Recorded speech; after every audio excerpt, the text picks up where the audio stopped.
Hi, I'm Greg from Second Thoughts East Yorkshire. Let's look at health and safety. The minute I said that phrase, I bet you said, "Oh my God, no." Or maybe you even uttered an expletive or two. I could practically hear you from here. I'm sure you'll have seen warning notices like, "This radiator may be hot." Or maybe you've seen a warning that reads, "This product may contain nuts," and it's been on the side of a packet of nuts. Seems crazy, doesn't it? The phrase health and safety gone mad does spring to mind. And to be fair, a lot of the stuff that you see is really from fear of litigation, fear of being sued. But there is a need for health and safety processes because, and this really is stating the obvious, we need to keep people safe. I'll come back to health and safety in a while, or more specifically, risk assessments. As we know, the situation that we're all in now is a first for all of us. I've spoken a few times about control, or more to the point, the feeling that we have no control and that we're all just being swept along. Managing this uncertainty, or at least tolerating it and doing the best that we can whilst we're having to go through it, is the theme of this webcast. Now, uncertainty is a part of life. No one can predict the future, so we must all learn to accept that there is some degree of uncertainty in everyday life. In some situations, there's a great deal of uncertainty, such as the one in which we find ourselves now. Most people accept uncertainty as a natural part of life, but those who struggle to control anxiety find it hard to deal with that, and they feel that their life is in a state of flux or even chaos. For people who worry too much, some situations really ramp up anxiety levels. Most people with anxiety problems try to avoid situations that will increase their awareness of the uncertainty in life. Situations they may avoid include going out to places where there are a lot of people, and in any medical issues because of the worry that something may be seriously wrong with their health. Well, given where we are now, these two elements are actually combining to give us the situation that we're currently in. So how can we manage it?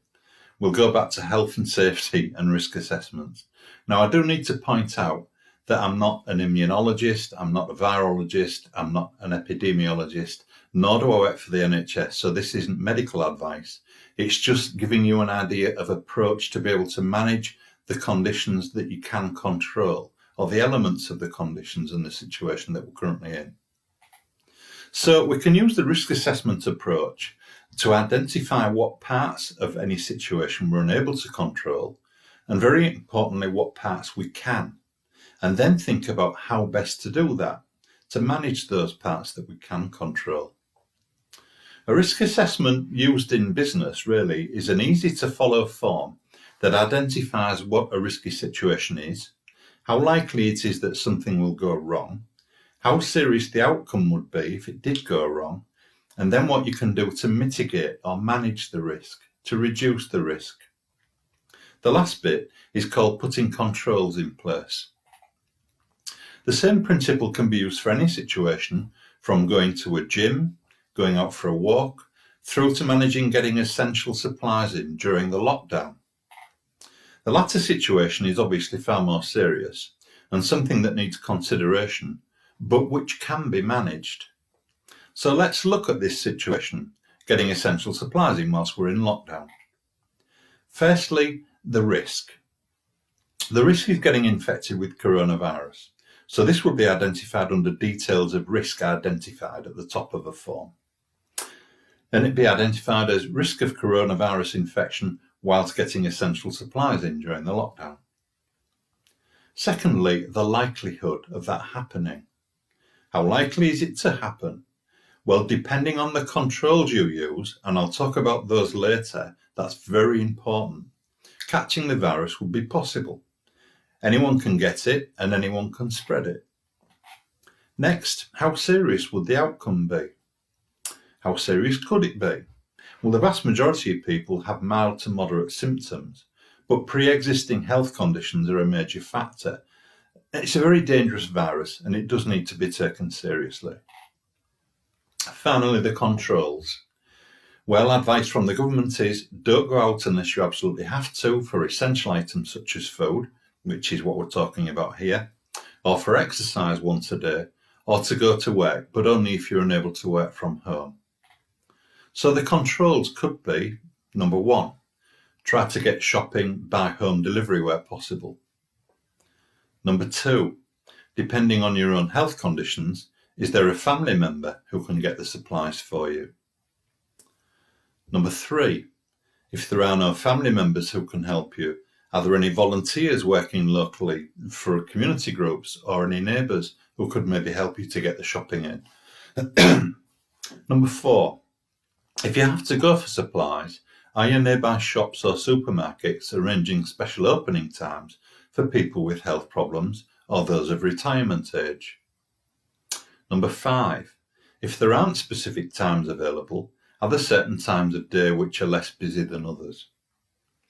Number 6, limit your shopping trips to as few as possible. And remember, it's for essentials. It's not to go buy new cushion covers. It's not to go buy a new duvet. It's for food and stuff that you need to live on. Can you think of any other controls that you could add? Could be perhaps shop online for items. That's for you to decide. For the moment, I've just talked about getting shopping in this current situation, which is very important. But when this situation does ease, and it will ease because all pandemics come and go, using the risk assessment method can help you to assess any situation and see it on paper. In essence, it's making a plan that will help you to manage any kind of risk in any kind of situation shall I say, sorry. So the process is, number 1, firstly, determine what the situation provoking anxiety is. Number 2, how likely is it to happen? Number 3, what are the possible outcomes ranging from minor through to major through to severe? And number 4, what controls can I put in place to help me through it? Using a method like this doesn't remove the risk, but it does help you to prepare ways of managing risk, so reducing it and consequently reducing levels of anxiety, which is what we're all about. Thank you for watching this video. There will be more to come over the next few days and weeks, so I look forward to seeing you again soon. In the meantime, take care, stay safe, and good mental health. Bye.